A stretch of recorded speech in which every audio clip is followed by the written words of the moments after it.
And one of the things that I remembered in 2012 that I'll never forget.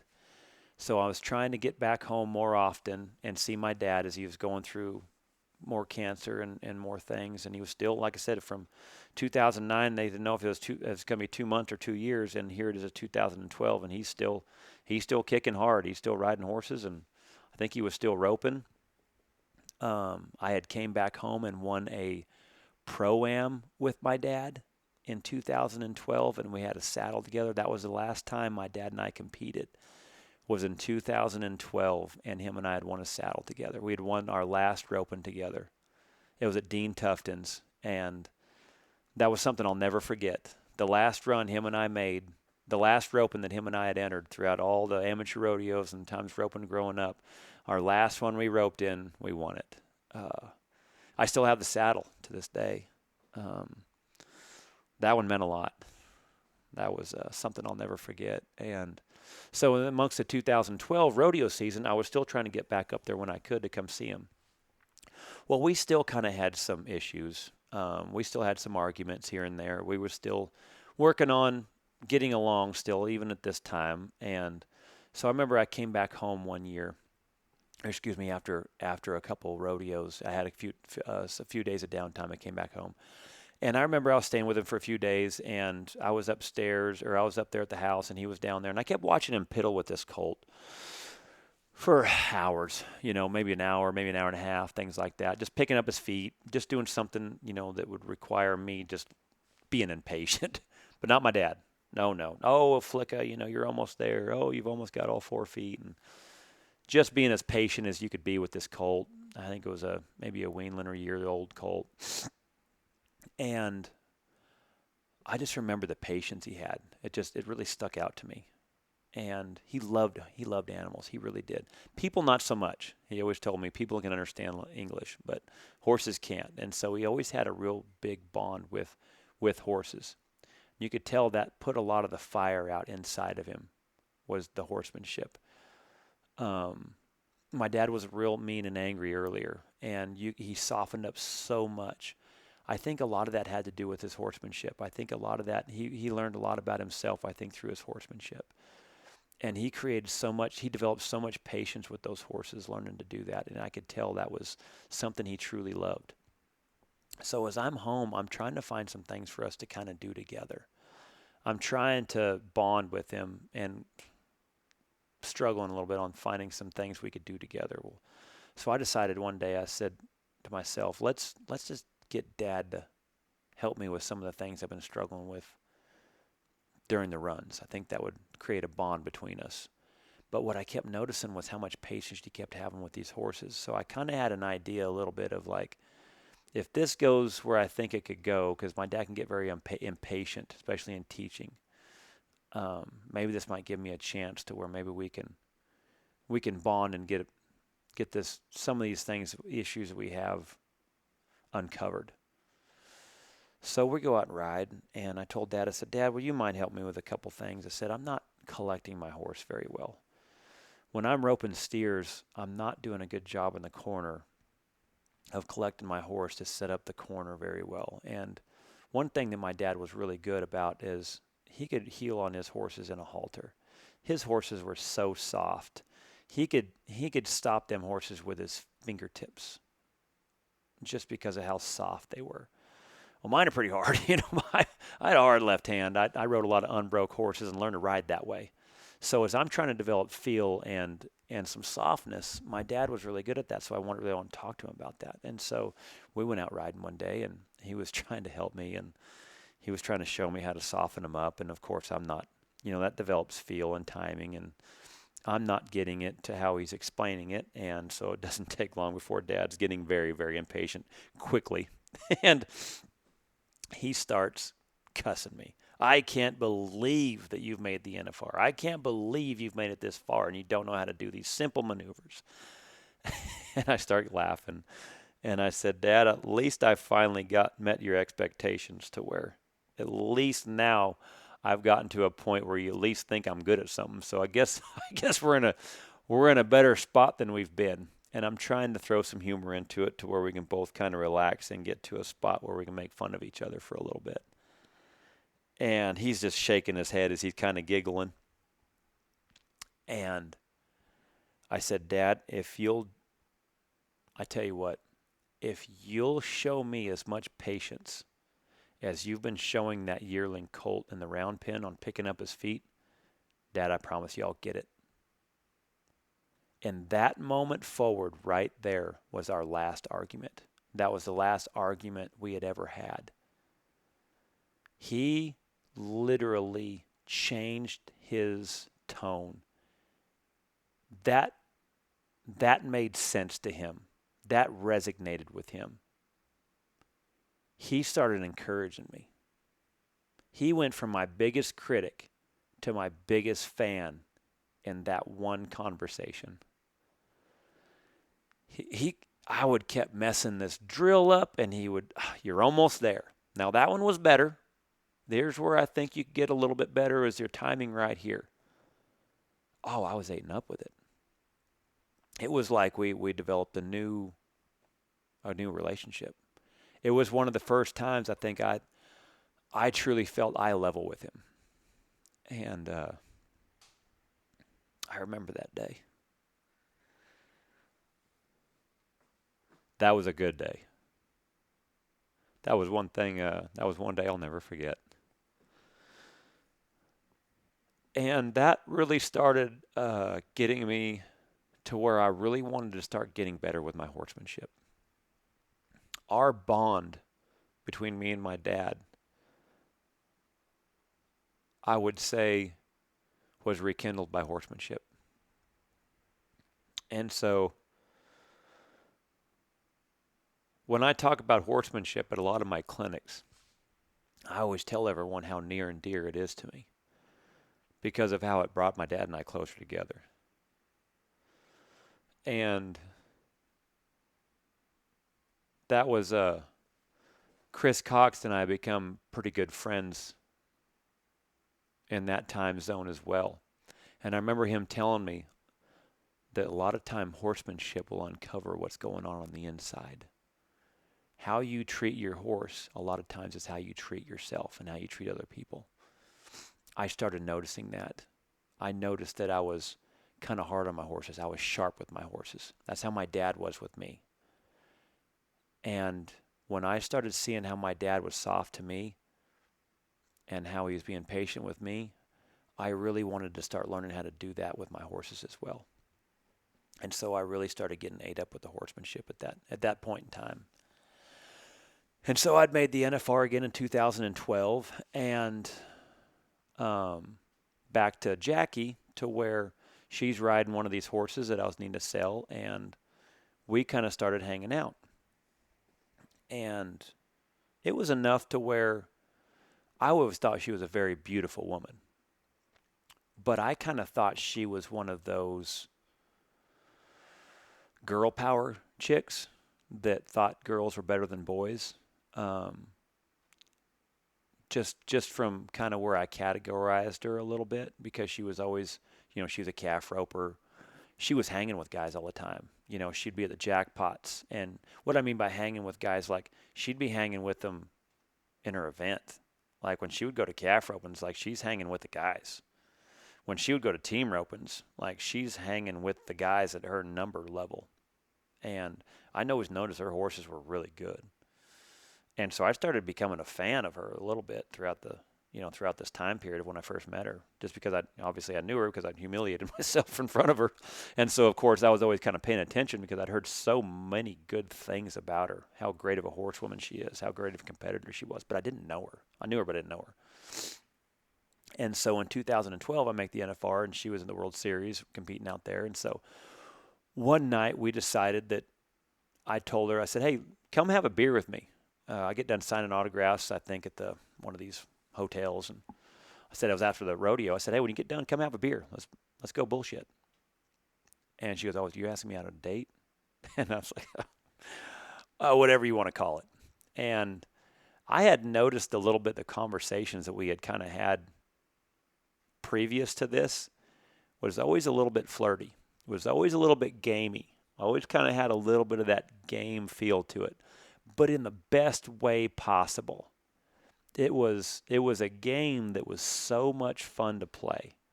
It was one of those things to where she was a lot of fun. And the more I got to know her, she was not a she was not a girls are better than boys girl at all. She was very, very feminine, dressed up, very classy, extremely classy. And I thought she was a girl power girl, the complete opposite. She was one of the most respectful, polite, beautiful. The more I got to know her, I was just a fan. I really was. And we go out on this date, and she's stalking me, more or less. That's what I say. This is my podcast, so I'm going to say whatever I want. And so she texts me and says, well, are you at so-and-so place? I said, yeah, I'm signing an autograph. She's like, are you wearing a blue shirt? And I looked down, I'm like, I said, oh, you're here. And she goes, maybe. But it was so much fun. Like it was cute. It was funny. It was sexy. It was so many things. Well, I'm not going to chase you. It's not like being a single guy in Vegas is like I'm going to have to do a whole lot of chasing. Well, I said, well, I'm fixing to head on out of here and cash my chips out as soon as I'm done signing autographs. So if you want to meet up, just let me know. And she goes, I said, well, it sounds like you're here. And she goes, something like, maybe I am, maybe I'm not, something along the lines. But it was quite a bit of fun. So, I mean, we're both kind of like playing a game. Well, I'm like, well, I'm just going to pretend like I'm headed out of here because I'm going to have to draw her out of the jungle sooner or later and find out where she's at. And so I just said, okay, well, I'm headed to the next spot. Maybe I'll catch you at the next one, something like that. And then she's like, hey, you're no fun to play with. She just shows up.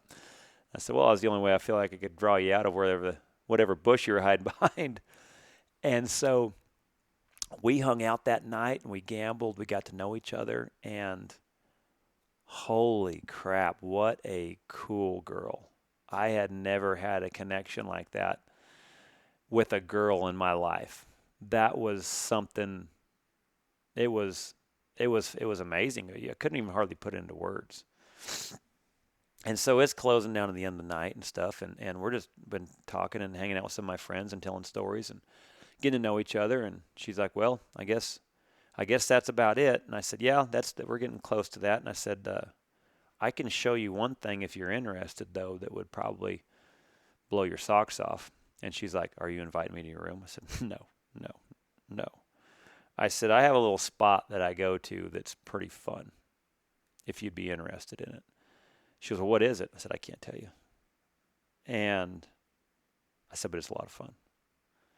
And she's thinking that I'm leaving it kind of there where it's up to her imagination to kind of figure it out. And so she goes, okay, all right, well. And I said, trust me, it's not where you think it is, but it's a lot of fun. She's like, all right, well, let's go. So she'd had a drink in her hand, and so we drive out there. Well, I take her out there to my launching pads out there at the Thomas and Mack.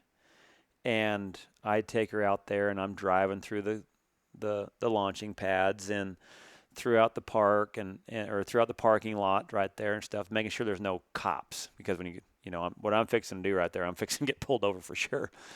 And I come back to the starting point right there, and she still had a drink in her hand. I said, well, if I was you, I'd go ahead and down that drink real quick.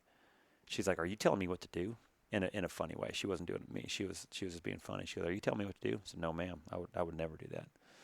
So I punch it. I freaking floored this rent-a-car, and we hit that first speed bump, and we catch air on this thing right there and hit the ground. She spills this drink on the ceiling and on top of her head, and she's laughing.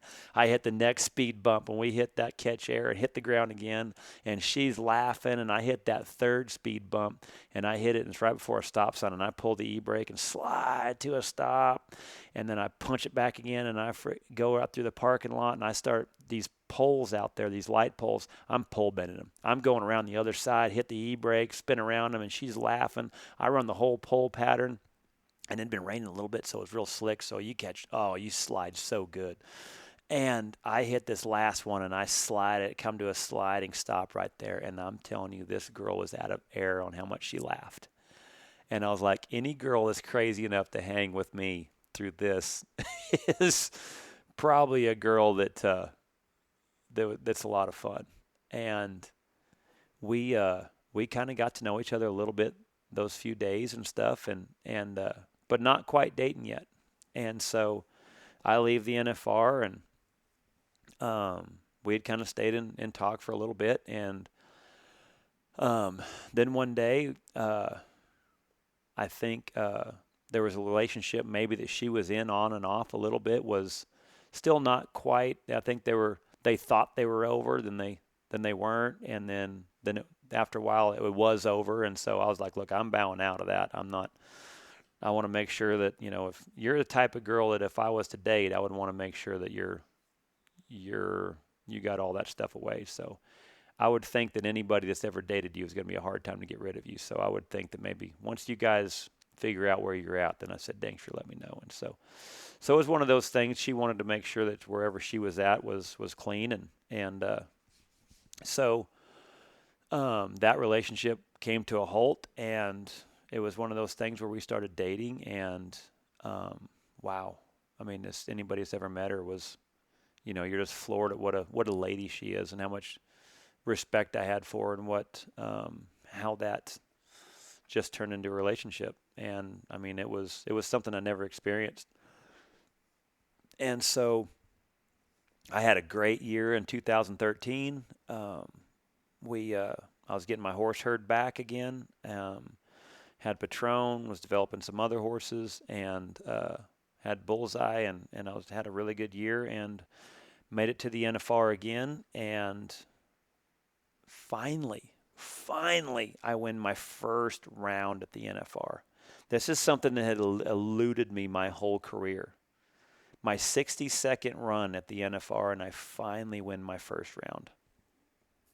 And everything's going great. I've got a great relationship. My dad and I are getting along good. My horse herd's doing pretty good. Like I'm in a good spot, and my relationship with the Lord's better. I'm happy with myself a lot more than I've ever been in my life, and it's amazing when I turned my life around, the things that started happening for me. And won my first round. I bought the steer. I named him Finally. He still sits out in my pasture right now. He's my perseverance steer. He's Finally. I finally did it. And so Jackie and I had been talking about it, and I proposed that earlier that year to her at Puyallup, Washington. And this takes balls right here, guys. This is not, I'm backtracking a little bit, but we're in Puyallup, Washington, and I'm thinking that I'm marrying this girl. There is not another girl for me. There is no way that I can meet another girl like this girl. This girl's mine. Like I'm making her mine. This is my girl. There's no way I'm letting this one slip. And so I call her mom. I call her grandpa. I get her ring size. I get the approval. And so I get to Puyallup, Washington. Now this takes some public humiliation, which is something that I could tell she truly enjoyed. I decide that at Puyallup, I'm going to win Puyallup, and I'm going to propose to her after I win it. And I had been there in Puyallup, Washington, watching this whole thing, the whole rodeo. She flies in during the short round. Now I've got a plan. I'm going to win it, but I've also got a plan B. If I don't win it, I'm going to have to audible.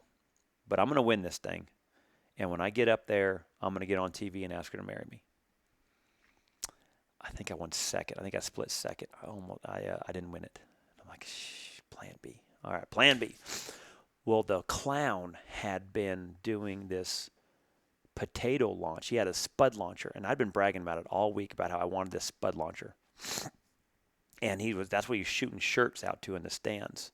He'd pull these shirts right here and put it in the spud launcher and shoot these shirts out there in the stands. And I was infatuated with this spud launcher. And Jackie knew it because I've been bragging. Every time I'd see it, I'm like, God, look at that spud launcher. Like I could use that spud launcher at home for something. So I was infatuated with it. And so I didn't win it. So I got with the clown, Keith Isley. I said, Keith, I had this plan to propose to my girlfriend after I won Puyallup.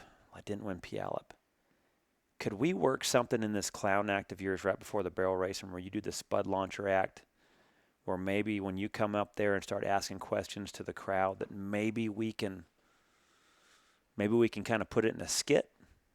He says, oh, Charlie, I'm your man. You dang right. Let me go talk to Randy Corley. Let me get this thing put together. He says, I've got it.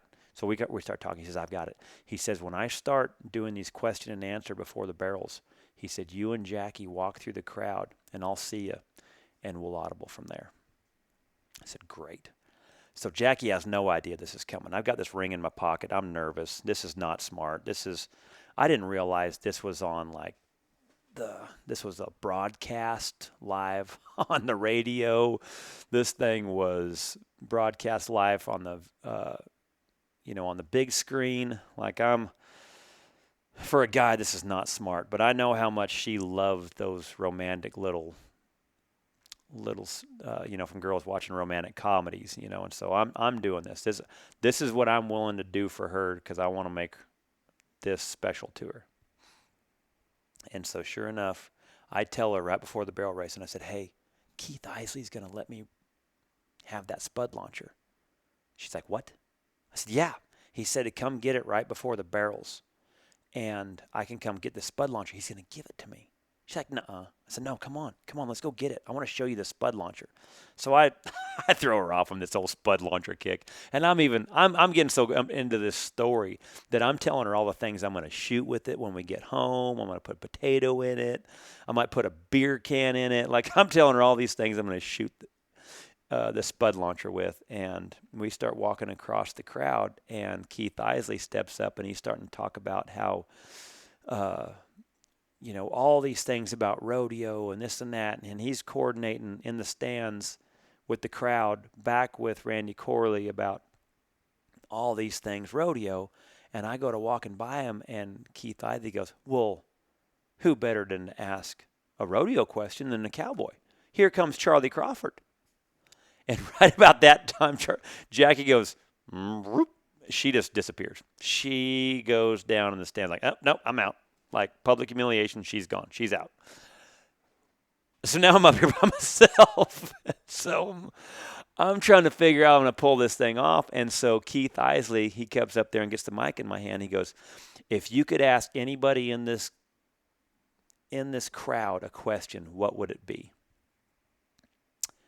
And so I thought, well, I'm just going to pull her out of she just dropped down in the tunnel. But she's still staying within sight. But she's out of camera view.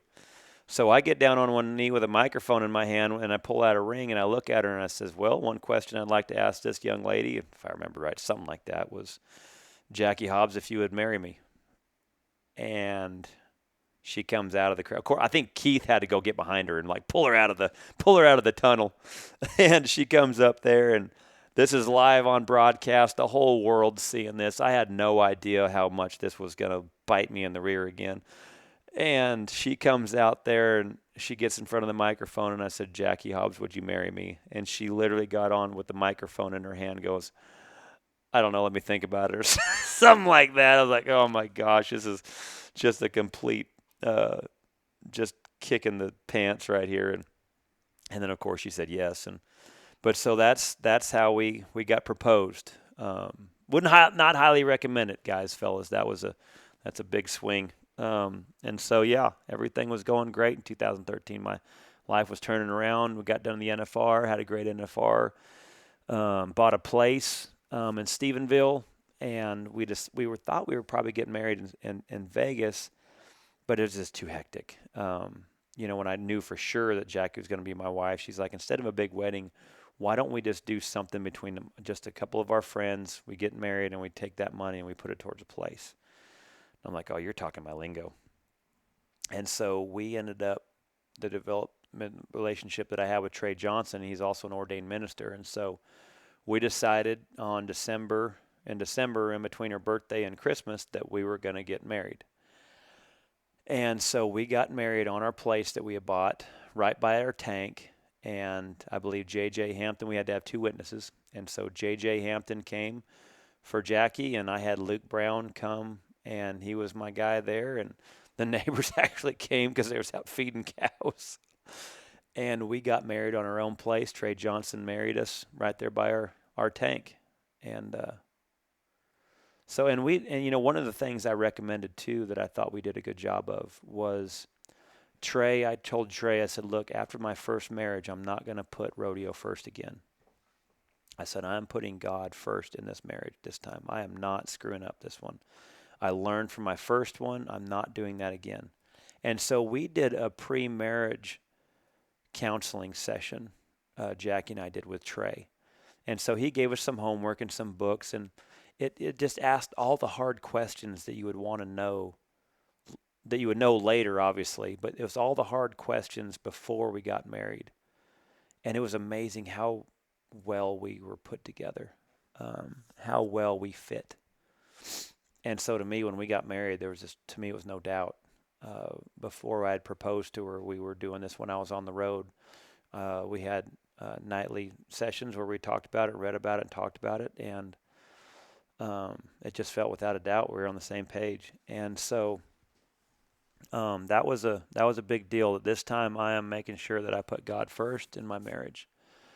And so next year rocks along and having a great year, and I really started winning in 2014 on a new level. This Patron and connection with Bullseye. Patron was my good one by now, and this sucker is hitting on all cylinders. This sucker is getting really good. I'd won my first round on him. He's getting good at the NFR. He's starting to get good everywhere now. And Bullseye was such a great backup. He was losing a step because he was getting older, but I'm winning rodeos now. I'm not going from this kind of placing in a lot of them. I'm starting to win them. I'm starting to win first rounds. I'm starting to win averages. Me and Shay Carroll, we start lighting them up about midsummer. We win Hermiston. We win the second round at Hermiston. We win the average. I just remember just hitting these strides. We're starting to just do good. We're doing it Caldwell. Things just kind of start. We went home and practiced, and when we came back out there on the road that midsummer, we're hitting strides, and I'm starting to get confidence like I've never had. We do good at Caldwell. We're sitting really good in the short round there. I win the first round at Canby, my hometown rodeo, which has always eluded me. It was always a rodeo I had never won, and I was like, I'm going to win this sucker this time. I had momentum. I'm confident. We win the first round. This Patron is just doing things that I've never felt before. He is turning into, he's got the feel. He fits me. He's handling steers behind Shay. Shay knows where they're going. Like, we're hitting all strides. We win the first round at Canby, and he started colicking again. And he was one of them horses, too, that, like, he'd always kind of colicked a little bit. You always had to keep your eye on Patron. He was a little bit that way. And I win the first round on him. He starts colicking, get the vet out there, and vet says, man, I think something's turned right here. We better get him. We better get him to the vet. And so I had been through this before, and so I was confident. I was not happy with the timing because I'm battling back. I'm within the top 15. Like, I'm doing good in my career, and this is I just feel like maybe he's been gassy before. They give him some drugs and everything relieves, and he's gonna be fine. So I have to get mounted on my second one. Well, I get it on this steer and don't handle him very good. I think Shay roped a leg. We had a chance to win it, slipped the opportunity and to win my hometowner. I was like, oh man, I was so wanting to win that rodeo. And we start heading out to, I believe, Billings, Montana. And we get to the interstate between I-5 and I-84, and the vet calls me and says Patron is not going to make it through surgery. And he starts telling me these technical terms. I'm like, look, you're going to have to tell me what that means. He says he's not going to make it. That was a big blow. That one hurt. That right in mid-stride, too, of like when I was winning good, my career was taking off. I felt like I was going to be getting amongst them top headers again, and that was a big blow because he had done it again in 2011, and it was crazy when he went down. Like, I didn't make the NFR in 2011. So now I'm right there. My career's coming back in 14, and he had died. And that was a big hit because that horse and I had a pretty good bond from 2009 up till in 2014. Man, he was a game changer horse. I would say probably to this day, right there with my best horse I've ever had. And that one hurt. And so when I head up there to Billings, Montana, that's when I started really realizing what a relationship me and Trevor Brazile was starting to have. He let me on his good horse Boogie, and he started letting me on him at a lot of rodeos. And I remember just emotionally, I was still winning. I was still getting after it. My backup horse was starting to step up. I come back and I win Pueblo, Colorado. I come back and fly Bullseye out there to San Juan Capistrano, which is a great rodeo. Kicked butt there on him. I mean, I'm not slowing down. I'm still rolling. I'm still winning. But I'm emotional. You know, that was a big hit for me. That Patron meant a lot to me. And I get to Ellensburg, Washington, and Trevor still let me on. And I said, no, I'm fine. I can finish out in Bullseye. He's like, if you're winning, you stay on this horse. He says, honestly, he says, you're not in yet. Ride this horse again one more time, and then that way you can be done. I said, are you kidding me? Like, you're going to let me on your good horse? He said, yeah. He said, I'm telling you, get back on him. Send your other one out to where you need him. So I place in both rounds at Ellensburg and win the average at Ellensburg. And I'm in. I mean, I made the NFR again. And I tried paying Trevor mount money, and he would not take it. And that meant a lot to me. That was a bond between him and I that I'll never forget. And so now I've made the NFR again. Now I have to find a horse to ride at the NFR. I decide I'm going to sell Bullseye, and I've got to rebuild. And so in 2015, I start replenishing my herd again. You know, this is something that goes on in this rodeo career. If you're going to rodeo for a living, you better love it, because there's going to be a lot of ups and downs. There's going to be some highs, there's going to be some lows. And so in 2015, I start rebuilding my herd. It's not going that great. I had a really good winter. I had won Houston, which was phenomenal. It was a great win. We're starting to build on our place. We're hitting a lot of strides. But that summer, I had too green of horses. Couldn't finish it. Still rebuilding. Another thing that had started that year was the ERA, and I was a part of the ERA going into that next year in 2016. So we had, amongst a lot of the top guys in 2014, was really bummed that the rodeo contracts went to where it was. So we tried to start making a voice in rodeo. And we decided to start an ERA, me and a lot of the top guys. And we were trying to work with the PRCA through it, and they kept just ignoring us and putting us off and not taking us seriously. So we, in 2016, thought that, you know, maybe some competition then to where maybe we develop another layer of rodeo. Nothing against the PRCA. We just wanted to see if, hey, can we take rodeo where we think it can go? This was one of those things where I thought, if I'm going to make things better than how I left it, this is a good opportunity to do it. So I risked my career. So as I'm rebuilding my horses, I get kicked out of the PRCA because we believed in the ERA enough. They made it to where if we had any part of the ERA financially, that you were not allowed in the PRCA. So that we basically got kicked out. But it's amazing how fast they can change rules, though, when you want to. Really started understanding how the PRCA is a lot like the government. They can make things happen if they wanted to. But we were a threat, and we kind of knew it. And we thought, you know what, let's see if we can take rodeo to another level to where maybe we can make it better for our kids. Maybe we can make it better for the next generation. And so I'm building my horse herd. Jackie had started a horse named Sailor that I thought was a game changer. I started taking him to these ERA rodeos, seasoning him through that. I found another horse called Nasty. There was a blowed-up barrel horse that Joseph Harrison had started. And I started getting my horses rebuilt. And another thing I started becoming really infatuated with the ERA was business. I started really understanding like how business and rodeo kind of correlated. We're talking to marketing directors. We're talking about we're talking to a lot of successful people and how businesses are started. And I get really infatuated with that. Another thing was we were putting these rodeos on.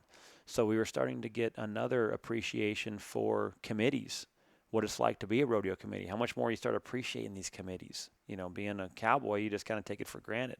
When you're putting these rodeos on, you're like, wow, It's amazing what these committees do for cowboys.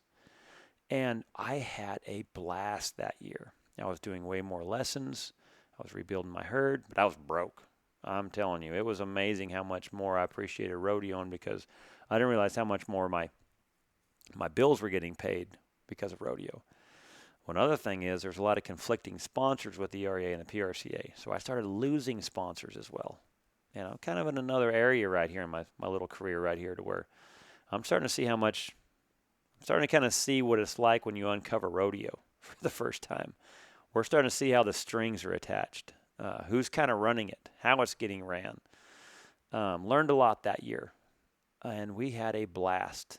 But by the next year, we decided to sell the ERA, and so we turned in all of our stocks. We weren't in it for getting rich. We were in it because we truly thought we could make rodeo better. The naysayers are going to be, oh, the spoiled cowboys, all try to get rich and do this and, against the PRCA.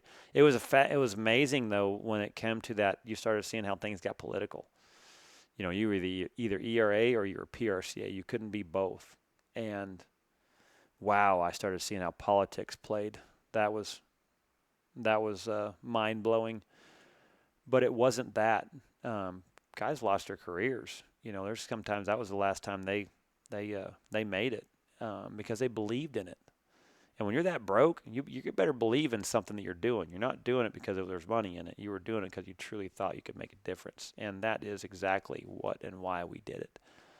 And so it got bought out and turned into another association. And, it was like, well, we felt like maybe what we sacrificed right there could see where this could play out in, so many years. So we'll see where it goes. And so it was worth it to me. And so I decided in 2017, I'm buying my card again. And I had a refreshing outlook when I came back to rodeoing again in 2017. I picked up a guy named Joseph Harrison, which was a guy that's been lighting them up in the Amateur Association, UPRA, down here in Texas. He was a phenomenal horse trainer. World shows, the horse show, had great horses, was hungry. Him and Jackie roped together all the time. Jackie's actually the one that said, why don't you rope with Joseph when you rope there again? Because one thing that I had done a lot in my career was I got a lot of people to the NFR. I believe I got 5 rookies to their first NFR. I enjoyed building things. I enjoyed building a team. I enjoyed finding those healers that could heal like some of the top guys in the world, but just needed a chance. I started learning that I enjoyed roping with people who wanted to rope with me. And so I was rejuvenated in 2017. I'm back. I've got my horses. I'm not going to try to change the PRCA anymore. I'm going to go rope, and I'm going to go be me, and I'm going to go win, and I'm going to focus on winning again. And I had a phenomenal year that year. Jackie ended up getting pregnant with our little boy Creed. He was born that year.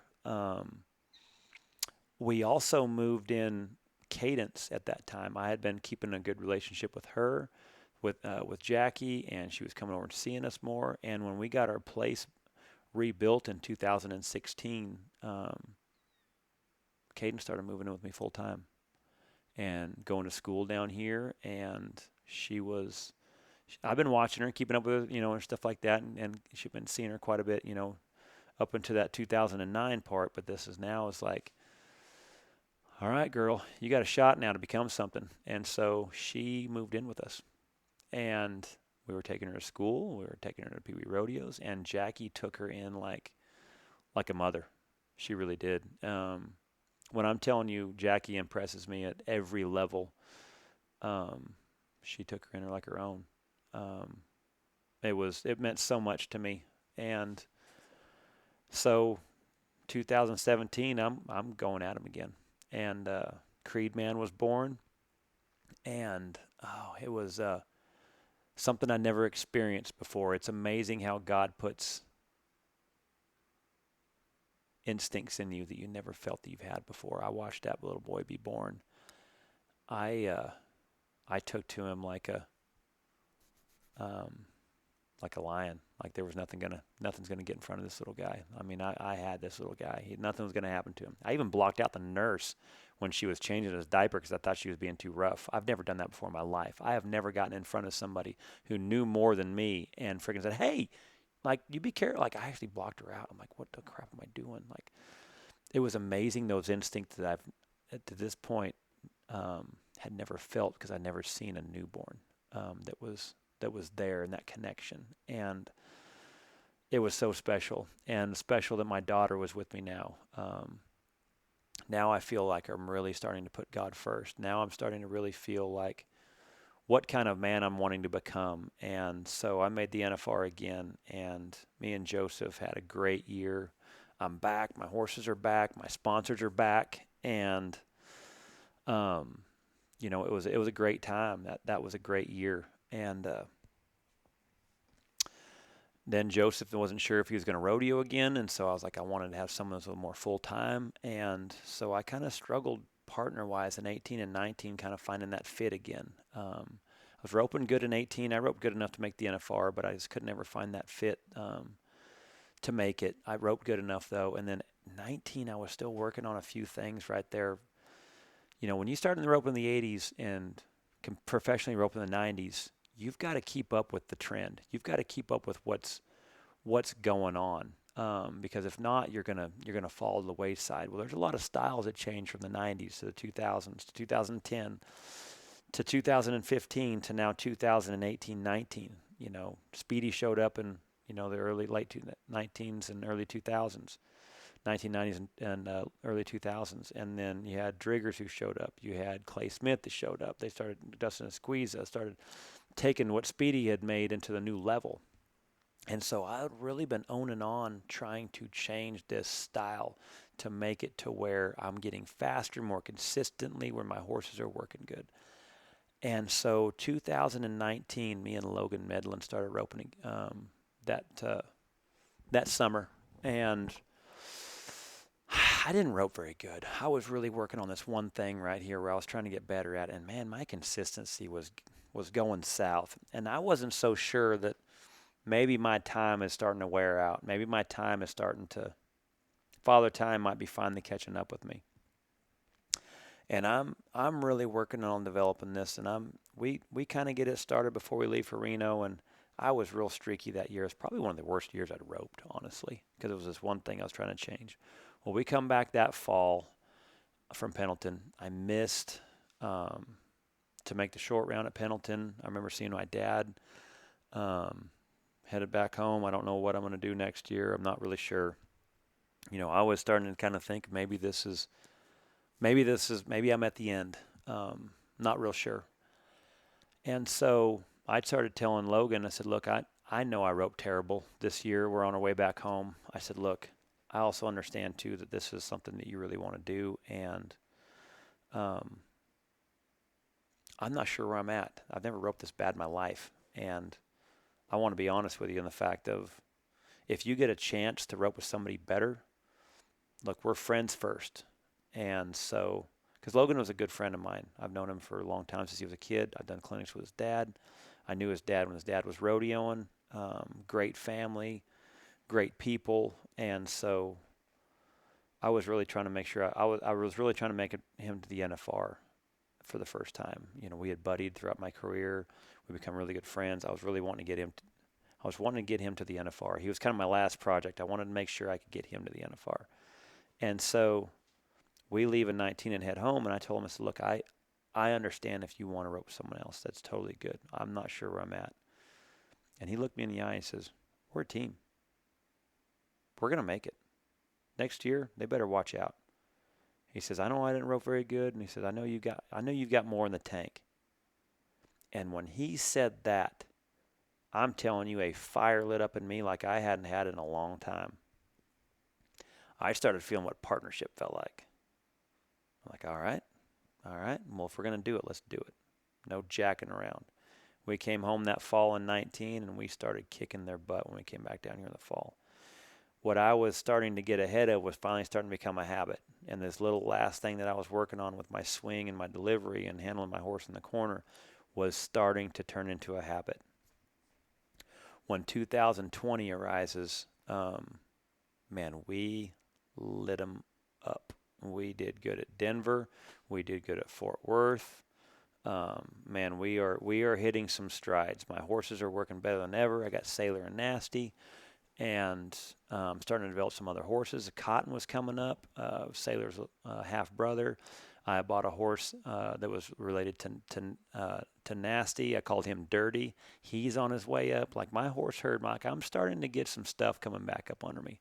Having a partner right here that's going really good, and we get to the short round right before I roped at right after I roped at Fort Worth. We had the short round. We're about to rope at Fort Worth, and I get a phone call that my dad's dying, and that struck me hard. He was in a coma, and he wasn't coming out of it.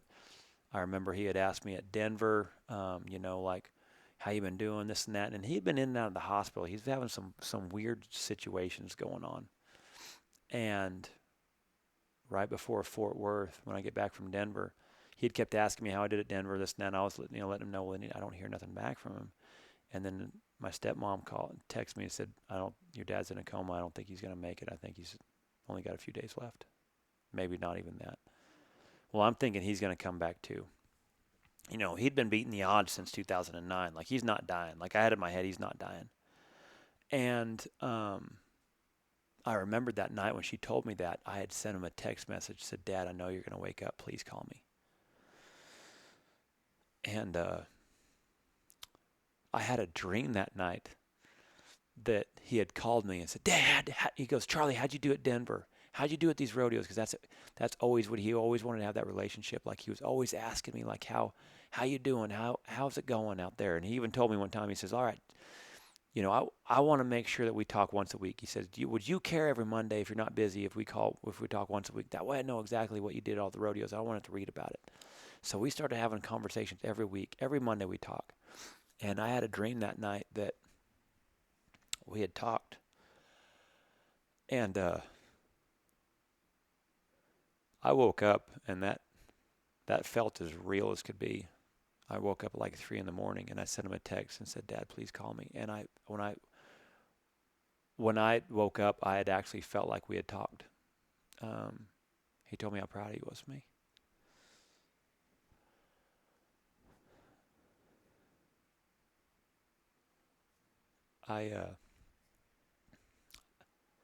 I felt everything that I felt like he would wanted to say that he told me. And I didn't have a chance to tell it to him back.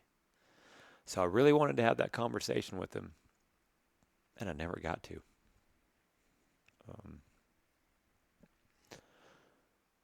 He had passed away that next day, and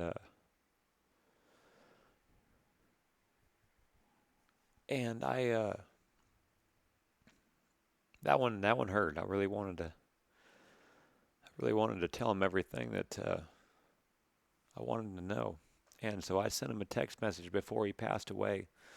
After I had that dream, and I texted him everything that I wanted him to know. And then he passed away. And but I know he knows. And so now it comes to making the decision on when the funeral's going to be. And so the family makes a decision. They're going to make it a certain time. And I'm like, man, I'd really like to. Man, that's during the short round at Fort Worth. And they said, well, this is kind of when the time frame is going to be set. And so it's what they decided. And I was like, oh, man, I don't want to miss this. And I make the short round at Fort Worth, and I had to make the decision. Do I go to my dad's funeral, or do I put my career first? That was a very hard decision for me. And I felt my dad tell me that you rope. That to be the best, to be one of the best in the world, you're going to have to make sacrifices. And I started finding that out. I started really revealing of my career, the amount of weddings that I missed of some of my best friends, some of the events that I missed, their weddings, their kids' first birthdays, their things that were being born. I was starting to see like what rodeo, and when it's tough because you're to be the best, you're gonna have to make sacrifices. And this one stung because this was one of them. I had to miss my dad. I decided to miss my dad's funeral because I was not going to let my partner down at Fort Worth. And I know my dad would have kicked my ass if I didn't rope and compete at the Fort Worth Stock Show and Rodeo. And so I decided I'm gonna go rope in the short round. That was a very special day. Me and Jackie both made the short round together. That's when breakaway was really taken off, and they decided that year they're going to have breakaway at the NFR, and so we're both trying to kind of rodeo and make it. And it was special. I believe my dad would have. I believe that was my dad's way of saying, man, this was something to see. It's his first time hanging up there in heaven. And for him to get to sit and watch me and Jackie make our first short round together at a pro rodeo, I'm going to say he thought that was probably pretty special. So that rodeo is always going to be something special for me. And so as we go to rodeoing along, the pandemic sets in, and so now we're kind of revamping on the rodeo season and things like that. And me and Logan ended up getting the finals made. They decided to have breakaway that year, the NFR, and Jackie's season's kind of going off pretty well at the rodeos they're going to, and she gets the NFR made. Well, we find out throughout that season Jackie's going to be pregnant again. And so we find out we're going to have a little girl. And I talked to Jackie and said, I wonder what you think my career holds for me. I've got a partner that I've never rode better with. I've got a set of horses that are getting better than ever. And I wonder if this is how I should end it, or if I go one more year. My sponsors are picking up, and wanted to talk to her about it, and I wanted her opinion, and I want to put God first, and I want to put her first, and before my career and things like that. And so she was like, well, man, breakaway's really taken off, and we've got a chance right here to do something, and I really would like to have that chance. I've never had that shot before, and I didn't even hesitate. I said, I'm out. I'm done. Because there's no way both of us are going to be able to do this. And I want to see her have the shot that I did. And so I was like, you know what? Awesome. I am good. I am good. I could never be happier knowing that I'm going to go to my last NFR. And so when we decided to have Journey, we decided to name her Journey. The reason was because we were on both of our new journey and path in life. Jackie was fixing us full-time rodeo, and I was stepping away from rodeo and taking another career path. And so we decided to name her Journey. Well, Jackie has this iconic NFR. The first NFR they have is in Texas. She wins the world 6 months pregnant. She cuts the horn off of her saddle, and she goes and takes it to him at the NFR and wins the world title. And this is not after she had already called herself out in one of the rounds, maybe the third, fourth round. She ropes a calf's front leg. The judge don't see it. And she comes to me. She's like, I don't know what to do. I don't know. I said, you get your butt out there and you go tell the flagger that it's a no time. I said, because you won't be able to live with yourself. She's like, well, I don't want to get fined. I don't want to get in trouble. I don't want to bring it. I said, well, if you want the bullseye off your back because you're not a cheater, I don't want you winning this world title. And you don't either. And so she goes out there and tells the judge, like, hey, I had an illegal catch. And so she flags herself out. Now she's out of the average. Now she has to win it round by round by round. And she does it. It was one of the coolest things, one of the most iconic things I'd ever seen. To win at 6 months pregnant, win a world title and flag herself out, because that is her. That is that girl right there is as honest as they come. And she doesn't want to cheat to win. She is definitely not that. And that was pretty cool to see. And so I stepped away from rodeoing, and she started rodeoing. I was able to haul Cadence around and see Cadence's last few years of high school rodeo and high school finals, and watch her blossom and bloom into a rodeo competitor now, where she's got a full ride to college, and she's fixing to buy her card next year, and she wants to go rodeo down the road. And so I'm in a pretty cool spot in my life now, where when I retired in 20, now I started riding a few fraternity colts and started doing some lessons. And the military event that I've been putting on, where I just basically did a clinic for the military that was free from 2014 to 2020, was really taking off. We were getting hundreds of phone calls on this. And so I started a roping for the military and first responders. And so what I had learned in the ERA about kind of committees and how to put on events, I decided I was going to do one for the military. And so in 2020, I had a big event for the military. We raised a bunch of funds and helped get a lady that was 100% disabled from the war that was had 8 kids. She was 3 weeks from being evicted, and we raised enough money to help her into a remodel through building homes with heroes. We had a roping for the military and first responders, so they have the camaraderie amongst each other. I decided that we would get some money added and have the NFR guys there. And so then the military and first responders got to rope with the guys going to the NFR. And then we decided for the guys that never watched the NFR, I built the NFR for them to see. So they had 4 full rounds to watch the NFR guys and watch it live. And where that thing has built to now is phenomenal. We raised last year over $250,000 homing. We're able to build homes for wounded veterans.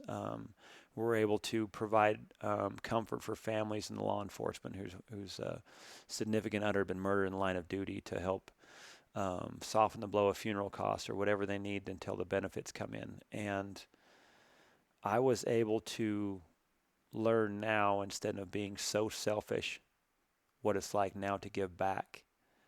And where I'm at in my life now, it's crazy to where it's so fulfilling now to be able to take that selfishness that I did to build my career to now be able to use my career now to help make things better for other people.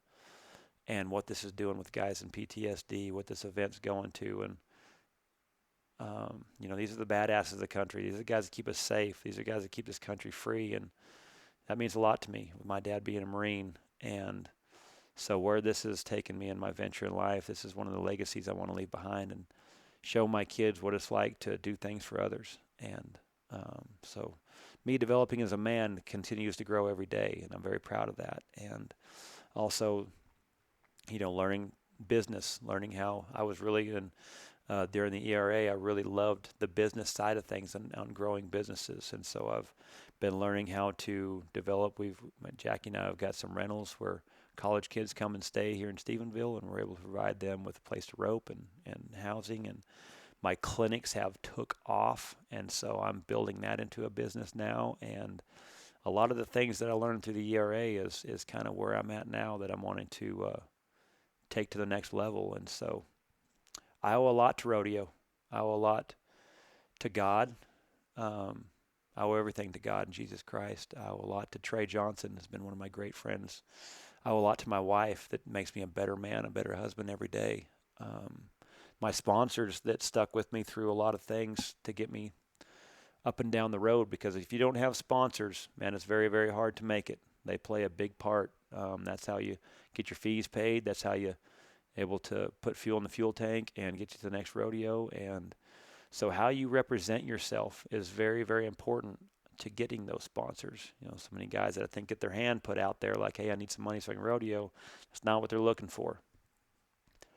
Being able to be a man of integrity, a competitor of integrity, that you stand by your word and you represent yourself well, and how you present yourself in public, that's what they're looking for. And so where I'm at now I'm able to help young kids develop to become better team ropers. I'm able to help with a lot of the World Series business guys right there get that winning edge now with my clinics and where I'm trying to take my Charly Crawford training. And so now I'm basically taking everything I learned rodeoing, and I'm trying to turn it into a business now. And so the Crawfords are rolling in a pretty good way. Creedman's in first grade, and Journey's 2, and I really think she's going to follow Jackie's footsteps. I really see her knocking her footsteps out. And proud of where Cadence has become, and she lives here in Stephenville, going to college at a campus here in Ranger. And I've got a family now that I'm proud of, and it drives me now to become a better person. And so that's my story, and I continue to keep adding to these podcasts. I want to start showing the world now with the things that I've learned and experienced, and some of the people that I feel like have good stories, to where I can inspire people and show them what what steps it takes sometimes for the good stories, the people, the success stories, and some entertainment. And so that's my story, and I hope you enjoyed it, and we'll see you next time.